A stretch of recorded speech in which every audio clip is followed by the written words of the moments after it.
ಪ್ರಥಮ ವರ್ಷದ ವಿದ್ಯಾರ್ಥಿಗಳಿಗೆ ಒಂದು ಸೂಚನೆ ಏನಪ್ಪ ಅಂದರೆ, ನೀವು ನಿಮ್ಮ UUCMS ಅಲ್ಲಿ ಯಾವ ರೀತಿ ಲಾಗಿನ್ ಆಗಿ ಕೋರ್ಸ್ ರಿಜಿಸ್ಟ್ರೇಷನ್ ಮಾಡ್ಕೋಬೇಕು ಮತ್ತು ಎಕ್ಸಾಮ್ ಫೀಸನ್ನು ಯಾವ ರೀತಿ ಪೇಮೆಂಟ್ ಮಾಡಬೇಕು ಅನ್ನೋದನ್ನು ನಾನು ಈ ವಿಡಿಯೋದಲ್ಲಿ ತೋರಿಸ್ಕೊಡ್ತೀನಿ. ಆಮೇಲೆ ನೀವು ಕೋರ್ಸ್ ರಿಜಿಸ್ಟ್ರೇಷನ್ ಮಾಡುವಾಗ ನಿಮ್ಮ ವಿಷಯಗಳು ಅಂದರೆ ಸಬ್ಜೆಕ್ಟ್ಗಳು ಕರೆಕ್ಟ್ ಅದಾವೆಲ್ಲ ಅನ್ನೋದನ್ನು ಒಂದ್ಸಲ ಕನ್ಫರ್ಮೇಷನ್ ಮಾಡಿಕೊಂಡು ಆಮೇಲೆ ಸಬ್ಜೆಕ್ಟನ್ನು ಸೆಲೆಕ್ಟ್ ಮಾಡಿ. ಓಕೆನಾ?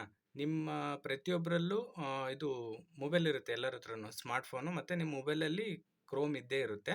ಅಲ್ಲಿ ಕ್ಲಿಕ್ ಮಾಡಿ UUCMS ಅಂತ ಟೈಪ್ ಮಾಡಿ ಕ್ಲಿಕ್ ಮಾಡಿ ಮತ್ತು ಆವಾಗ ಲಾಗಿನ್ ತೋರಿಸುತ್ತೆ. ಅಂದರೆ ಸಮಗ್ರ ವಿಶ್ವವಿದ್ಯಾನಿಲಯ ಅಥವಾ karnataka.government.UUCMS ಅಂತ ಈ ರೀತಿ ತೋರಿಸುತ್ತೆ. ಅದನ್ನು ಕ್ಲಿಕ್ ಮಾಡಿದ ಮೇಲೆ ಈ ರೀತಿ ಚಾರ್ಟ್ ಓಪನ್ ಆಗುತ್ತೆ.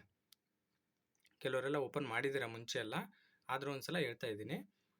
ಈ ರೀತಿ ನಿಮ್ಮದು ರೀಚ್ ನಂಬರ್ ಹಾಕಬೇಕು. ಫಸ್ಟು U13ON25A0087 ಅಂತ ಒಬ್ಬರು ಸ್ಟೂಡೆಂಟಿಂದು ರೀಚ್ ನಂಬರ್ ತೊಗೊಂಡಿದ್ದೀನಿ. ಓಕೆ, ರೀಚ್ ನಂಬರ್ ತೊಗೊಂಡಿದ್ದೀನಿ. ಆಮೇಲೆ ಇದರಲ್ಲಿ ನೀವು U ಮತ್ತು ON ಮತ್ತು A ಇದೆಯಲ್ಲ, ಅದನ್ನು ಕ್ಯಾಪಿಟಲ್ ಹೊಡಿಲೇಬೇಕು. ಸ್ಮಾಲ್ ಹೊಡೆದ್ರೂ ಕೂಡ ರಾಂಗ್ ಅಂತ ತೋರಿಸುತ್ತೆ. ನೆಕ್ಸ್ಟ್ ಈ ಟೈಪ್ ಮಾಡಿದ ಮೇಲೆ ಇಲ್ಲಿ ಕ್ಯಾಪ್ಚರ್ ಇರುತ್ತೆ, ಟೈಪ್ ಮಾಡಬೇಕು ಮತ್ತು ಲಾಗಿನ್ ಅಂತ ಆಗಿ. ಲಾಗಿನ್ ಆದಮೇಲೆ ನಿಮಗೆ ಈ ರೀತಿ ಡಿಸ್ಪ್ಲೇ ಆಗುತ್ತೆ, ಅಥವಾ ನಿಮ್ಮ ಮೊಬೈಲಲ್ಲಿ 3 ಡಾಟ್ಸ್ ಬರುತ್ತೆ. ಈ ರೀತಿ ಲೈನ್ ಬಂದುಬಿಟ್ಟು ಈ ರೀತಿ ಗ್ರೀನ್ ಇದು ಲಾಗೌಟ್ ಅಂತ ಬರುತ್ತೆ, ಮತ್ತು ಇಲ್ಲಿ 3 ಡಾಟ್ ಬರುತ್ತೆ. ಆ 3 ಡಾಟ್ ಮೇಲೆ ಕ್ಲಿಕ್ ಮಾಡಿದರೆ ನಿಮಗೆ ಅಕಾಡೆಮಿಕ್ ಅಂತ ಕಾಣಿಸುತ್ತೆ. ನಾನು ಈ ಸಿಸ್ಟಮಲ್ಲಿ ತೋರಿಸ್ತಾ ಇರೋದ್ರಿಂದ ಇದು ಓಪನ್ ಆಗಿದೆ. ಓಕೆನಾ? ಟೈಟಲ್ಲು ಇಲ್ಲಿ ಅಕಾಡೆಮಿಕ್ಕಿಗೆ ಹೋಗಿ ಕೋರ್ಸ್ ರಿಜಿಸ್ಟ್ರೇಷನು, ಮತ್ತು ಇಲ್ಲಿ ಕೋರ್ಸ್ ರಿಜಿಸ್ಟ್ರೇಷನ್ ಅಂತ ಕ್ಲಿಕ್ ಮಾಡಿ. ಸ್ಟಾರ್ಟಿಂಗ್ ನೀವು ಓಪನ್ ಮಾಡಿದಾಗ ಈ ರೀತಿ ತೋರಿಸುತ್ತೆ. ಸ್ಕೀಮ್ ಮತ್ತು ಇಲ್ಲಿ ಸೆಲೆಕ್ಟ್ ಅಂತ ಕ್ಲಿಕ್ ಮಾಡಬೇಕು. ಅಂದರೆ ಸ್ಕೀಮ್ ಅಂದರೆ ಯಾವ ರೀತಿ ಅಂದರೆ ಯಾವ ಇಯರು ನಿಮ್ಮದು NEPನ SCPನ ಈ ಥರ ತೋರಿಸುತ್ತೆ. ಇಲ್ಲಿ ಕ್ಲಿಕ್ ಮಾಡಿದರೆ ಗೊತ್ತಾಗುತ್ತೆ ನಿಮಗೆ. ಓಕೆನಾ? ಇಲ್ಲಿ ನಿಮ್ಮದು NEP CBCSE ಅಲ್ಲ. ಓಕೆನಾ? ನಿಮ್ಮದು SCP ಆಗಿರೋದ್ರಿಂದ SCPನ ಕ್ಲಿಕ್ ಮಾಡ್ಕೋಬೇಕು. ಅಂದರೆ ಇದು 24-25 ಅಂದರೆ SCP 24-25ಇಂದ ಚಾಲ್ತಿಯಲ್ಲಿರೋದ್ರಿಂದ ಇದನ್ನು 24-25 ಅಂತಲೇ ಕೊಟ್ಟಿದ್ದಾನೆ. ಇದನ್ನೇ ಕ್ಲಿಕ್ ಮಾಡಿ. ಓಕೆನಾ? SCP ಅಂತ ಕ್ಲಿಕ್ ಮಾಡಿ ಸೇವ್ ಅಂತ ಕೊಡಿ. ಇಲ್ಲಿ ಸೇವ್ ಆಗಬೇಕಾ ಬೇಡ ಅಂತ ಕೇಳುತ್ತೆ, ಎಸ್ ಅಂತ ಕೊಡಿ. ಓಕೆನಾ? ಕನ್ಫರ್ಮೇಷನ್ ಮೆಸೇಜ್ ಬಂತು, ಈ ಸೇವ್ಡ್. ಕ್ಲಿಕ್ ಆದಮೇಲೆ ಈ ರೀತಿ ಟೈಟಲ್ ಓಪನ್ ಆಗುತ್ತೆ. ಓಕೆನಾ? ಅಕಾಡೆಮಿಕ್ ಇಯರು ಮತ್ತು ಸೆಮಿಸ್ಟರು ಮತ್ತು ಕೋರ್ಸ್ ರಿಜಿಸ್ಟ್ರೇಷನ್ ಈ ರೀತಿ ಓಪನ್ ಆಗುತ್ತೆ. ನಿಮ್ಮ ಫೋನಲ್ಲಿ ಕೂಡ ಓಪನ್ ಆಗುತ್ತೆ. ಕ್ಲಿಕ್ ಮಾಡಿ. ಕ್ಲಿಕ್ ಮಾಡಿದ ಮೇಲೆ ನಿಮ್ಮ ಸಬ್ಜೆಕ್ಟ್ಗಳು ಡಿಸ್ಪ್ಲೇ ಆಗ್ತಾ ಇದೆ. ಇಲ್ಲಿ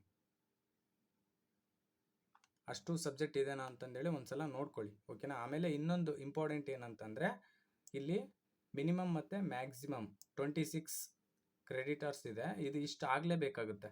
ಓಕೆನಾ? ಅಂದರೆ BAದವರಿಗೆ 26 ಇದೆ, BCom ಮತ್ತು BBAದವರಿಗೆ ಅವರಿಗೆಲ್ಲ ಕಡಿಮೆ ತೋರಿಸುತ್ತೆ ಅನಿಸುತ್ತೆ ಕೆಲವರಿಗೆ.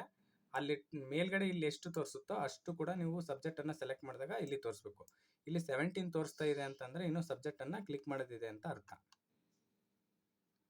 ಇಲ್ಲಿ ಎಕ್ಸಾಂಪಲ್ ಕನ್ನಡ ಇದೆ, ಕನ್ನಡ ಕೊಡ್ತೀನಿ. ಬೇಸಿಕ್ ಇಂಗ್ಲೀಷು ಕಾಮನ್ ಇರುತ್ತೆ. ಆಮೇಲೆ ಇವು ಟೈಟಲನ್ನು ನೋಡ್ಕೊಳ್ಳಿ ಇಂಪಾರ್ಟೆಂಟಾಗಿ, ನಿಮ್ಮದೇ ಸಬ್ಜೆಕ್ಟ್ ಅಥವಾ ಏನಂತ. ಆಮೇಲೆ ಹಿಂದಿ ಇದ್ದರೆ ಹಿಂದಿ, ಈ ಕಡೆ ಉರ್ದು ಇದ್ದರೆ ಉರ್ದು, ಕನ್ನಡ ಇದ್ದರೆ ಕನ್ನಡ. ಲ್ಯಾಂಗ್ವೇಜ್ನಲ್ಲಿ ಸೆಲೆಕ್ಟ್ ಮಾಡ್ಕೋಬೇಕು. ನೆಕ್ಸ್ಟ್ ಇಂಗ್ಲೀಷ್ ಸೆಲೆಕ್ಟ್ ಮಾಡಿದೆ.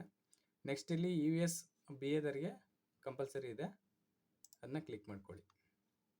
ಈಗ ಎಷ್ಟಾಯಿತು? 26 ಆಯಿತು. ಮೇಲ್ಗಡೆನೂ 26 ಇದೆ. ಓಕೆನಾ?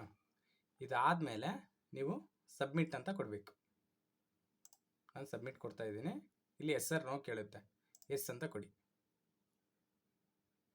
ಏನಂತ ಬಂತು?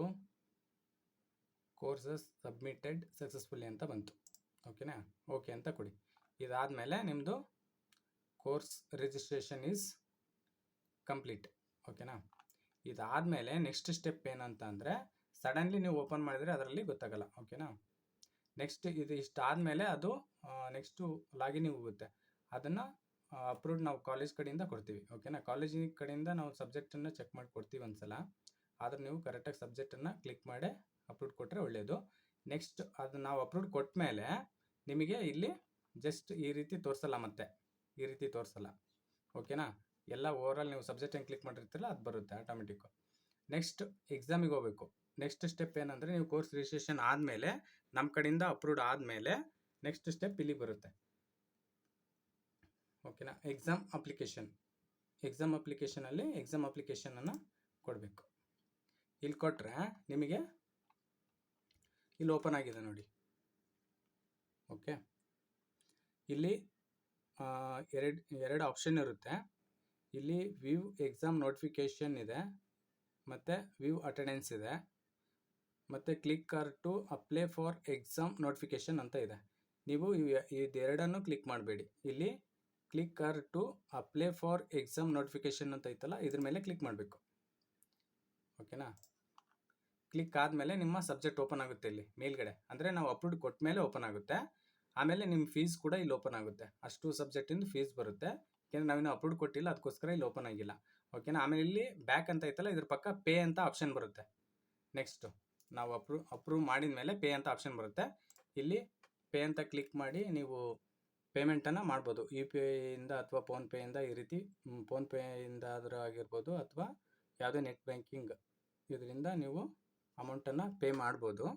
ಆಮೇಲೆ ಇನ್ನೊಂದು ಇಂಪಾರ್ಟೆಂಟ್ ಏನಂತಂದರೆ, ನೀವು ಒಂದೇ ಫೋನಲ್ಲಿ ಲಾಗಿನ್ ಆಗಿ ಒಂದೇ ಫೋನಲ್ಲಿ ಪೇಮೆಂಟನ್ನು ಮಾಡಬೇಡಿ. ಬೇರೆ ಫೋನಲ್ಲಿ ಲಾಗಿನ್ ಆಗಿ ಇನ್ನೊಂದು ಮೊಬೈಲಲ್ಲಿ ಫೋನ್ಪೇ ಮಾಡಿ.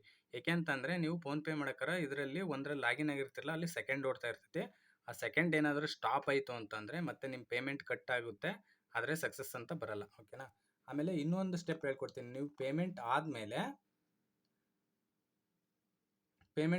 ನೀವು ಪೇಮೆಂಟ್ ಸ್ಟೇಟಸನ್ನು ಚೆಕ್ ಮಾಡ್ಬೋದು. ಯಾವ ರೀತಿ ಅಂತಂದರೆ, ಇಲ್ಲಿ student fees payment transaction details ಅಂತ ಐತಿ. ಇಲ್ಲೋಗಿ ಕ್ಲಿಕ್ ಮಾಡಿದರೆ ನೀವು ಪೇಮೆಂಟ್ ಮಾಡಿದ್ದು ಡೀಟೇಲ್ಸ್ ಇಲ್ಲಿ ಓಪನ್ ಆಗುತ್ತೆ.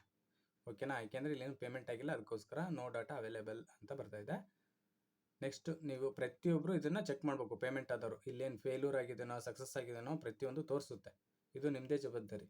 Okay, thank you.